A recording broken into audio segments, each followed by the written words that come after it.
Merci beaucoup à vous trois. Merci d'avoir pu nous montrer justement toute la richesse et la diversité des pratiques. J'espère que ça vous a permis de comprendre que c'est possible de construire en terre.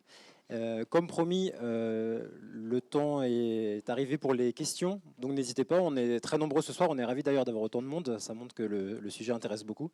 Donc on vous propose un petit temps de questions-réponses avant de vous proposer de poursuivre le débat autour d'un petit verre. La seule chose, c'est on va devoir vous donner un micro pour qu'on puisse bien entendre lors de la captation. Merci. J'ai une question sur l'impact du climat. Est-ce que le climat impacte beaucoup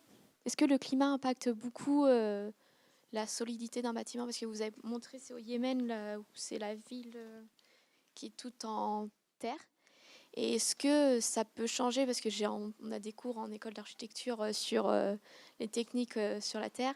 Et par exemple, le Pisé, ils nous ont dit qu'en Bretagne, c'était difficilement faisable.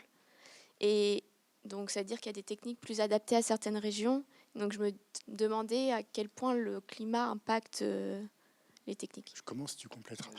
Alors, pourquoi on ne fait pas de pisé en Bretagne? Ce n'est pas une question de climatique, c'est une question de ressources en terre. La ressource en terre n'est pas adaptée pour faire du pisé, tout simplement.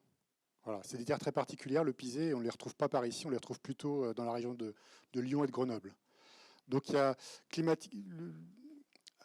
À part construire, effectivement, ce qu'il ne faut pas faire, c'est construire en terre dans une zone qui est inondable, parce qu'effectivement, la terre, une fois qu'elle est immergée dans l'eau, ça ne marche plus. Par contre, l'érosion par l'eau de ruissellement, ça ne pose aucun problème pour la terre crue. Ça crée une petite érosion de surface qui se fait rapidement, et après, ça n'évolue pas ou très peu.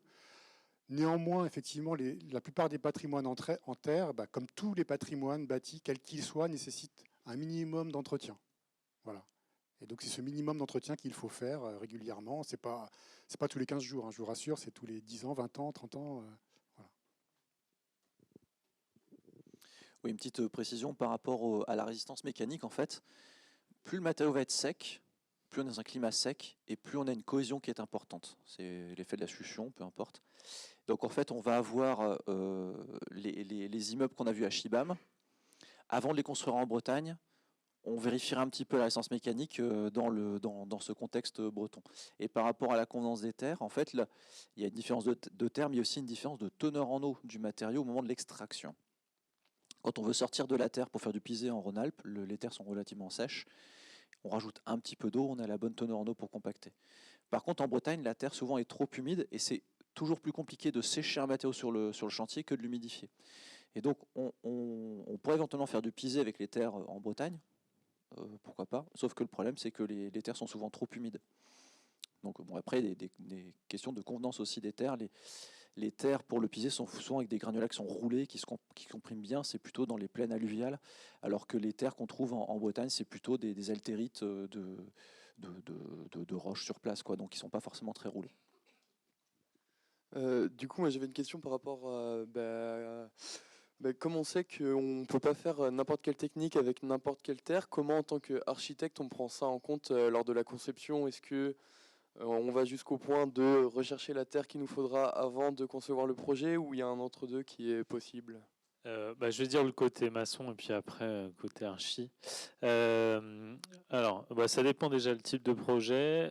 Quand c'est des gros projets, on va dire des bâtiments publics, au sein du collectif, en tout cas, on propose d'accompagner les aménageurs ou les constructeurs de bâtiments publics, les architectes, très en amont en fait, avant même le principe de conception de l'ouvrage. En fait, l'idée c'est de faire un diagnostic de la ressource en place.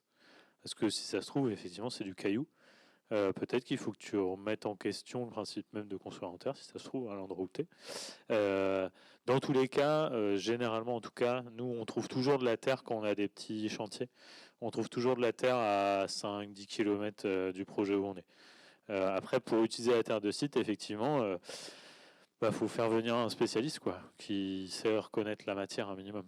Ça, c'est un peu inévitable. Après, par contre, la matière, elle va peut-être pas forcément, c'est ce que je disais avant, elle va peut-être pas forcément convenir à exactement ce que tu veux faire. Nous, on va pouvoir te dire, en fait, oui, il y a de la cohésion, il y a un potentiel d'emploi de ton matériau, tu vas peut-être pouvoir construire en terre avec. Et après, on va te dire, peut-être que ce sera plus facile de faire telle technique, peut-être plus dur de faire telle autre. Il faut bien comprendre que oui, tu pourras faire quasiment toutes les techniques avec n'importe quelle terre, sauf que en fait, c'est le temps que ça va te prendre. Faire du pisé avec de la terre qui colle aux chaussures, ouais, effectivement, il va falloir que tu mettes de la chaux, il va falloir, tu viennes rajouter tout un tas de trucs, et ça, c'est le temps, c'est de l'argent aussi, et donc du coup, ça va te coûter plus cher.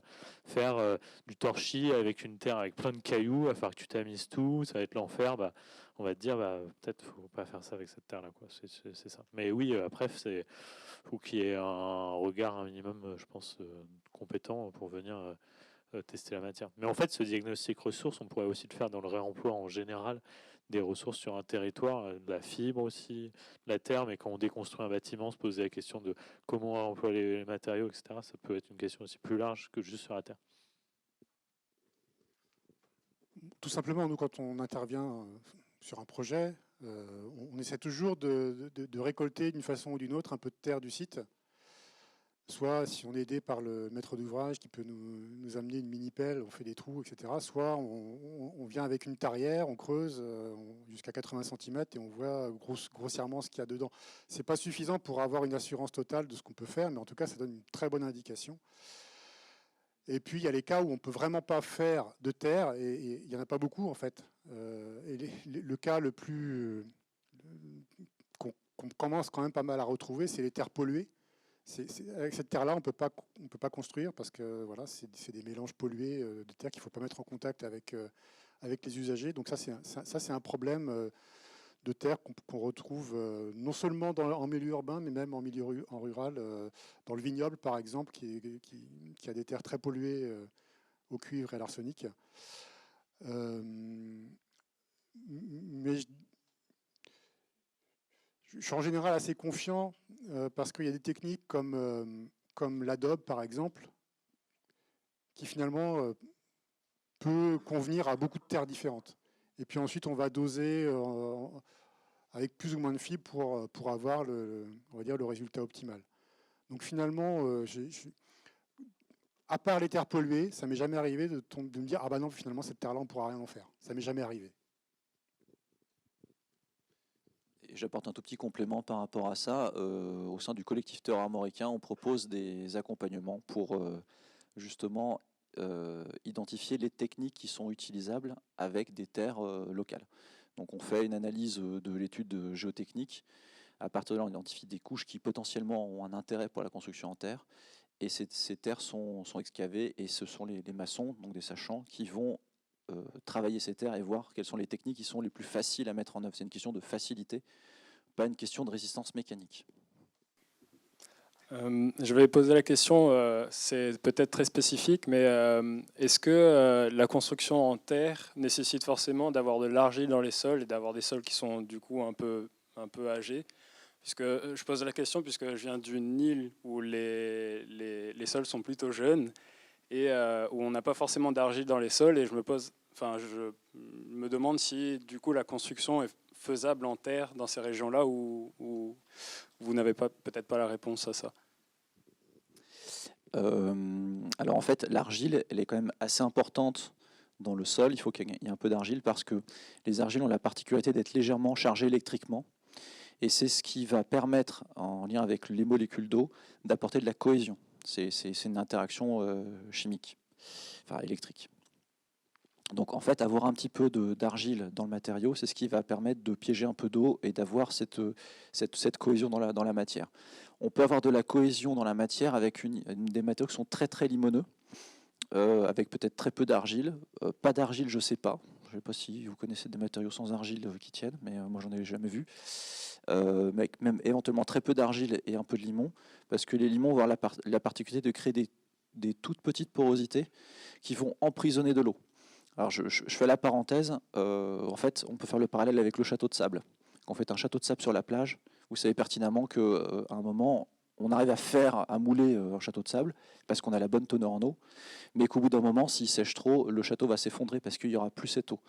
il faut qu'il y ait des porosités très petites et des argiles pour emprisonner de l'eau dans la matière, pour permettre de maintenir cette cohésion sur le très long terme. Le château de terre, ça marche, vous avez vu la muraille de Chine, ça marche. Le château de sable, ça ne marche pas. Donc des argiles, c'est vrai que c'est pas mal d'en avoir. Sans argile, moi j'y regarderais de près. Vous avez parlé de la qualité thermique et hygrométrique de la Terre et je voulais savoir ce qu'en était de la qualité acoustique et de la qualité sonore dans les espaces. C'est un vaste sujet parce que derrière la qualité acoustique, il y a plein de choses très différentes. Il y a la question d'isolement, il y a la question du confort d'ambiance et c'est des choses qui n'ont pas du tout les mêmes réponses. Si vous voulez avoir de l'isolement acoustique, vous allez plutôt avoir de la masse, peut-être associée avec du ressort. Si vous voulez avoir de la correction d'ambiance, par exemple comme des panneaux acoustiques en plafond, vous allez plutôt avoir de la porosité. Donc la question, pour moi, je ne suis pas acousticien parce que c'est un domaine extrêmement complexe. L'acoustique n'est pas en soi liée au matériau terre, mais est liée à la façon dont le matériau terre est utilisé, avec quelle porosité, quelle masse. Voilà comment je ne pourrais pas en dire plus parce que c'est vraiment trop complexe. Rapidement, il y a eu une étudiante en architecture qui a fait une thèse justement sur la partie acoustique, ici à l'école d'architecture de Nantes, ça s'appelle Martha Miranda. Et ce qu'elle a montré, c'est ce que tu viens de dire en fait, c'est que la Terre en soi, elle n'a pas des propriétés acoustiques performantes. C'est vraiment le fait de l'utiliser en masse pour faire de l'isolement, ou alors de travailler sur des textures avec des fibres, ou de mettre des résonateurs dans la Terre qui vont permettre d'apporter un confort acoustique. Cela dit, elle a fait aussi un travail de perception acoustique des salles de classe, notamment les salles de classe, celles de Bouvron, celles qui ont été présentées ici. Et ce qui ressort de son travail, c'est qu'il y a une perception plus positive des salles dans lesquelles il y a la terre crue par rapport à des matériaux conventionnels. Aujourd'hui, on ne sait pas expliquer pourquoi. C'est peut-être lié à d'autres phénomènes qui sont liés au récit autour du matériau, la manière dont le matériau a été mis en œuvre, le fait que le matériau soit naturel, etc. On n'est pas au clair là-dessus. On a des programmes de recherche qui sont prévus justement pour essayer de comprendre d'où viennent ces phénomènes, si ce sont des phénomènes qui sont vraiment liés à des perceptions juste liées à des représentations des usagers, ou s'il y a vraiment un phénomène physique spécifique à ce matériau qui fait qu'il apporte un confort supplémentaire. Donc voilà ce qu'on peut dire aujourd'hui. Bon, enfin, on peut bien faire avec de la terre crue, de l'acoustique, on peut aussi mal faire de l'acoustique avec de la terre crue. Bonsoir. Vous avez beaucoup parlé de bâtiments publics et il y a eu un exemple de maison individuelle. Est-ce que la terre crue est adaptée pour les maisons individuelles? Comment est-ce que c'est coûteux ou pas? Y a-t-il des aides pour les particuliers? Bien sûr que c'est adapté pour la maison individuelle et bien sûr plus que tout autre bâtiment. Pourquoi? Parce que la terre crue, c'est un matériau qui permet facilement l'autoconstruction, l'autofinition. C'est un matériau facile à manipuler, c'est pas comme un enduit, ciment ou chaud, etc. Vous n'êtes pas obligé d'avoir une protection intégrale pour l'appliquer. La terre crue, c'est un matériau qui n'est pas agressif. Vous le manipulez à main nue, et voilà, vous n'avez pas d'agressivité comme la chaux ou le ciment. Ça se manipule facilement, il n'y a pas de danger de ce point de vue-là. Le tout, c'est de savoir où on va chercher la ressource. Il existe tellement de choses possibles. Vous pouvez utiliser la ressource que vous avez à proximité, soit sur place, soit pas loin, ou des amis qui ont un peu de terre, etc. Il existe aussi des produits de terre préformulés, fabriqués en usine, mis en sac et vendus chez Point P. Ça existe aussi. Voilà. Donc, il y a un tel éventail de possibilités que c'est très facilement utilisable par un particulier pour construire, pour ne serait-ce qu'améliorer le confort d'une maison par le simple fait de faire un enduit de faible épaisseur sur un mur, vous améliorez considérablement le confort thermique. Je pense au confort thermique d'été et d'hiver par les régulations hygrothermiques. Rien que par ce fait-là. Vous mettez même de la terre, un enduit de terre sur un mur en béton, vous apportez un énorme confort. Donc voilà, pour moi, c'est vraiment ce qui est le plus adapté pour l'habitat individuel, encore plus que pour des bâtiments publics. J'en ai parlé un petit peu. Pour moi, effectivement, il y a le sujet de l'autoconstruction, il y a la rénovation, j'en ai parlé sur l'isolation aussi. En construction neuve, après, on peut aller à la fois pas très loin, c'est-à-dire faire de la cloisonnement et faire toute sa maison en terre si on en a envie, quoi. C'est le bâtiment, on va dire, où justement on a le moins de contraintes, même réglementaires et normatives, donc faut y aller, quoi. Et c'est effectivement, c'est même en termes de terre porteur, etc. C'est là où on arrive à sortir des projets qui marchent bien, où ça fonctionne. Donc voilà. Et après, voilà, je crois que c'était la question des aides. Sur les aides, ouais, c'est compliqué d'avoir des aides sur le matériau de terre, je pense, aujourd'hui. Alors, néanmoins, bon, après, vous êtes au CAUE, alors faut demander aux gens qui sont là. Néanmoins, je pense que... moi, j'ai eu le retour là récemment sur un projet où on fait du enduit sur botte de paille et du terre-chanvre en correction thermique sur la communauté de communes de Erdre-et-Gèvres. Et il y a des aides sur ce sujet-là. Ils accompagnent les particuliers qui souhaitent se lancer sur ces matériaux. Donc, ça existe. Voilà. Après, oui, c'est plus compliqué que sur des produits conventionnels. Voilà, parce qu'il y a tout un cadre, on va dire, normatif qui facilite l'acquisition d'aide là-dessus. Voilà. Peut-être pour compléter sur les aides, justement, c'est vrai qu'au CAU, on essaye d'expliquer toujours comment, par exemple, réhabiliter de manière qualitative un bâti ancien, et malheureusement, on se heurte souvent à des solutions qui ne sont pas du tout adaptées au bâti ancien. Donc on essaye, à notre échelle, de faire bouger un peu les lignes pour que, justement, on ne vienne pas poser des matériaux inertes ou qui viendraient complètement nuire à la migration de vapeur d'eau, par exemple. Donc ça, c'est un vœu pieux qu'on peut essayer de faire. On essaie de faire changer en tout cas un peu la donne. Mais c'est vrai que la terre en soi n'a pas d'aide plus qu'un autre matériau, en tout cas, sauf peut-être dans certaines communautés de communes, bien précisément. Oui, merci. Dans la continuité des maisons individuelles, je voulais savoir s'il était possible d'installer de la terre dans des pièces d'eau, et notamment au niveau des enduits de finition par rapport à des tas de lactes ou de ce genre de choses. La terre dans les pièces d'eau, ouais, c'est bien. Pas aux endroits en contact forcément direct avec l'eau. Dans les salles d'eau, par exemple, si on est suffisamment éloigné de la douche, par exemple, ou en contact direct avec les éviers ou lavabo, en fait, ça, justement, ça va, vu qu'il y a une capacité de la terre à stocker énormément de flotte, on va se retrouver avec pas forcément ces effets aussi de très grande humidité dans les pièces d'eau. Ça va vraiment pouvoir réguler l'humidité. En revanche, effectivement, on évite d'avoir de la flotte en contact vraiment direct, en ruissellement sur la terre. Bien que, on a des exemples d'autoconstructeurs qui font ce genre de choses, ça se passe très bien. Il suffit juste d'avoir effectivement soit des systèmes type Tadelac ou des carreaux à la bonne hauteur, etc. Ça fonctionne bien. Nous, c'est vrai que sur des constructions neuves, en général, on dit bon, si vous voulez la mettre ça ailleurs, on est plus à l'aise, quoi.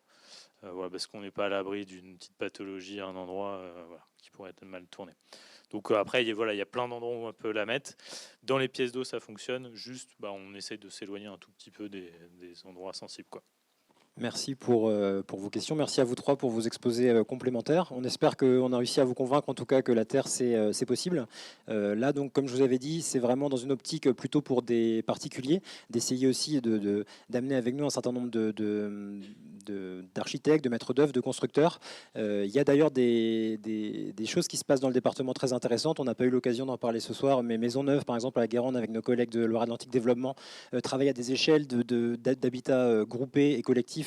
Parce que c'est ça aussi l'enjeu, c'est de pouvoir massifier l'usage de la terre. On le voit bien sur l'île de Nantes avec, par exemple, beaucoup de constructions, beaucoup de logements. Donc c'est un autre volet qu'on essaye de faire. Là, on y travaille pour les mois prochains.